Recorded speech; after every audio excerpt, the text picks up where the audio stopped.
आदमपुर की बैठक में कुलदीप बिश्नोई ने किया बड़ा खुलासा। कुलदीप बिश्नोई के अच्छे दिन समर्थकों के हाथ में।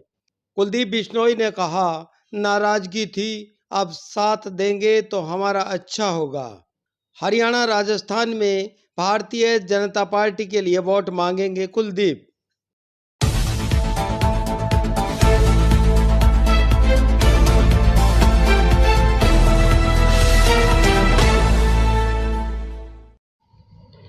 आखिर कुलदीप बिश्नोई ने अपने समर्थकों के बीच मन की बात कह डाली।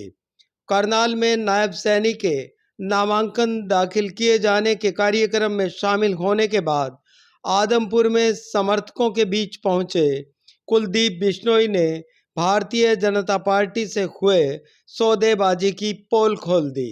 कुलदीप बिश्नोई ने कहा कि उनकी भारतीय जनता पार्टी के नेताओं से विस्तार में बातचीत हुई है, जिसका निचोड़ यह है कि हमारे अच्छे दिन चुनाव के नतीजों पर निर्भर करते हैं।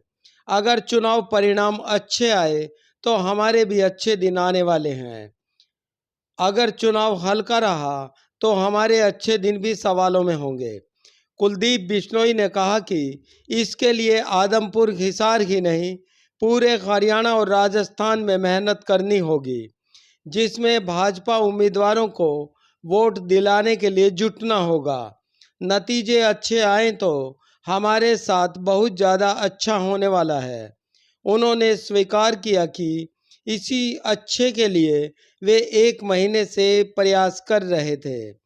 अब हमें मदद करने के लिए एक लक्ष्य मिला है, जिसमें भाजपा नेताओं से बातचीत में यह तय हुआ है कि हमें भाजपा के उम्मीदवारों की हर जगह पर मदद करनी है। आइए सुनते हैं कुलदीप बिश्नोई ने अपने समर्थकों के बीच क्या क्या कहा। और मैं तो बैठा अभी भावुक हो रहा था बहुत ज़्यादा कि इतनी गर्मी के समय में, काम के समय में आप सारे आशीर्वाद दे रहे हैं। आपको एक आवाज़ पे आ गए।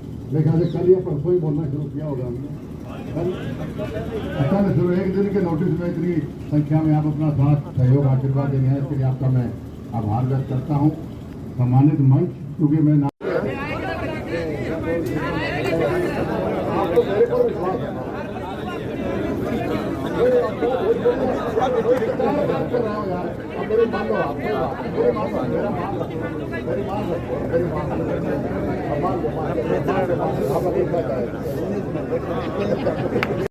हमने पिछले कुछ दिन पहले एक सभा की थी यहाँ आदमपुर में गोपीराम धर्मशाला के पास, और उस सभा के अंदर काफ़ी बातें मैं बोल के भी गया था।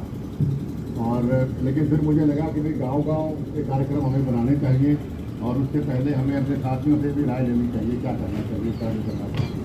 तो पिछले कुछ दिनों से लगातार मैं संपर्क में था, और साथियों ने मुझे फोन भी किए, बहुत साथी मुझे दिल्ली के अंदर मिलने भी आए, और सभी के सुझाव यही था मोटा मोटा कि भाई नौगे से तो गांव के आप सारे दूर करवा दीजिए, और आप एक मीटिंग सबकी जरूर ले रहे हो। सभी गाँव के हमारे जो मजबूत स्तंभ हैं, आप सारे सब हो, बैकबोन हो हर गाँव वाइज हमारे।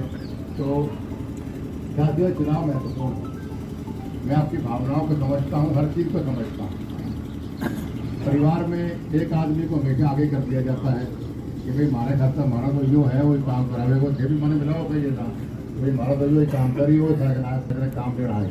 तो आपने उसी तरीके से मुझे पहले चौधरी भजन लाल जी को आगे किया, फिर आपने मुझे आगे किया, आपने आगे किया हुआ।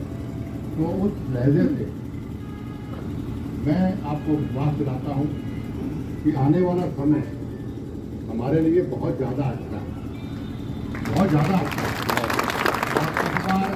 वो बात नहीं है कि भाई कोई ऐसी वैसी बात हो गई।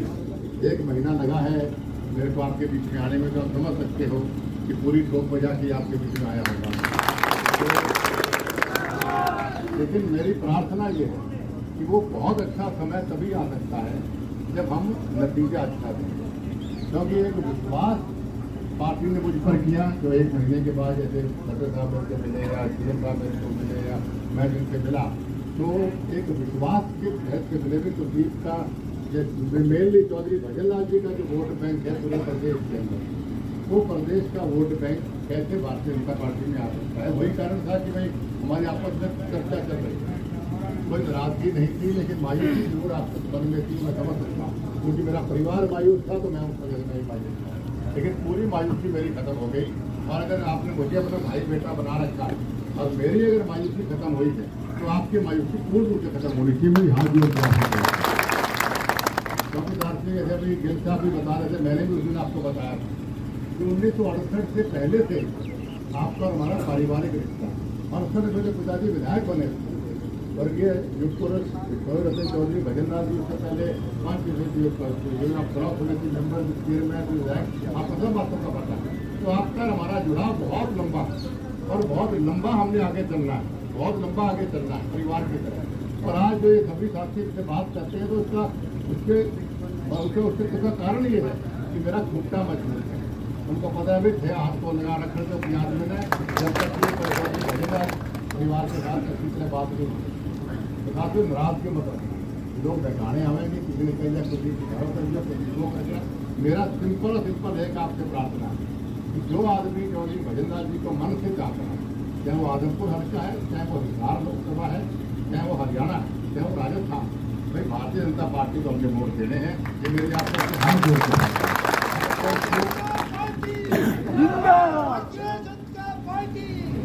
क्योंकि अगर कोई चूक हो गई, मैं फिर दोहरा रहा हूँ आपके, तो जो बातें मैं करके आया वो बातों में तो सारी बातें रद्दी हो जाएंगे। हम चौधरी भजनलाल जी ने आपका सेवा इसलिए कर सके क्योंकि आपने उनको ताकत दी, मजबूती दी, वहाँ तक पहुँचाया। और मेरे को भी आपने ताकत दी, मजबूती दी, मैं भी यहाँ तक तो पहुँचा सिर्फ आप लोगों की वजह। क्योंकि मेरा कैसा भी समय रहा हो, आपने मेरा अच्छा रहा तो आपने अपना अच्छा माना, मेरा बुरा रहा हो तो आपने अपना बुरा माना। क्योंकि चौधरी भजनलाल परिवार और आप लोग पारिवारिक, हमारा पारिवारिक रिश्ता, उस रिश्ते के रहते मेरे साथ में हमें कोई चूक नहीं करनी।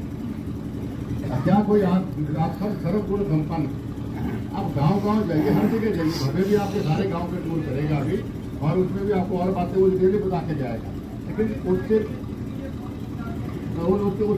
अलावा आपको ये समझना होगा, हर हर गांव जाकर लोगों को समझाना भी होगा कि आप लोग एक बात सुनते जाओ है रुको, तो आपको समझाना लोगों को ये होगा कि भाई क्या हम उस जयप्रकाश को वोट देना चाहते हैं, क्या हम उस कांग्रेस पार्टी को वोट देना चाहते हैं जिसने हमेशा भ्रष्टाचार दिया।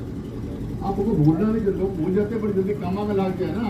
क्योंकि 10 साल की कांग्रेस सरकार को आप याद करिए, कभी भूमि घोटाला, कभी आप देखो काबूल घोटाले, कॉमनवेल्थ गेम घोटाला, मतलब घोटाले क्या करतूत जी घोटाले, मतलब कितने घोटाले लोगों ने सिर्फ घोटालों को काम किया।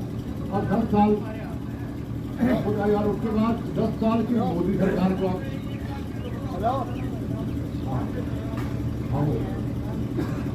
आप वही मैं कह रहा हूँ। और 10 साल जो मोदी साहब की सरकार रही, अब पिछले 10 साल में कोई घोटाला कोई आपके सामने आया। और अभी हम 2 साल अभी हो जाएंगे बीजेपी में ज्वाइन किए हमें, और इन 2 सालों में कितना विकास भव्य ने आपके राज्य के अंदर करा के। मैं अभी मैं शिवालय होकर आया हूँ, वहाँ काबरे रोड टूटी वो ठीक हो गई, अभी नहीं बताओ आज राज्य हो रहा है भाई भव्य ने बढ़िया करा दिया। सड़कें बन रही है, विकास हो रहा है, खाड़ बन रहे हैं। बिजली की थोड़ी कमी मैं जरूर मानता हूँ, बिजली खंभों में जो लगाए जो कमी रही वो रोजगार की कमी रही। लेकिन आप सारे चौधरी भजनलाल जी की तरफ दिखाए सारे आदमी को बीच बराज हो गया, तो बीच में खड़ा कर दिया। हमारा सिर्फ एक लक्ष्य है, भारतीय जनता पार्टी को हमने कामयाब करना है, मोदी जी को तीसरी बार हमने प्रधानमंत्री बनाना है और एक देश का एक बार सुना। आप सबका बहुत बहुत धन्यवाद। अब दोनों हाथ खड़े करके हमारा आशीर्वाद दो और वादा करो काम लागू के। बहुत बहुत धन्यवाद।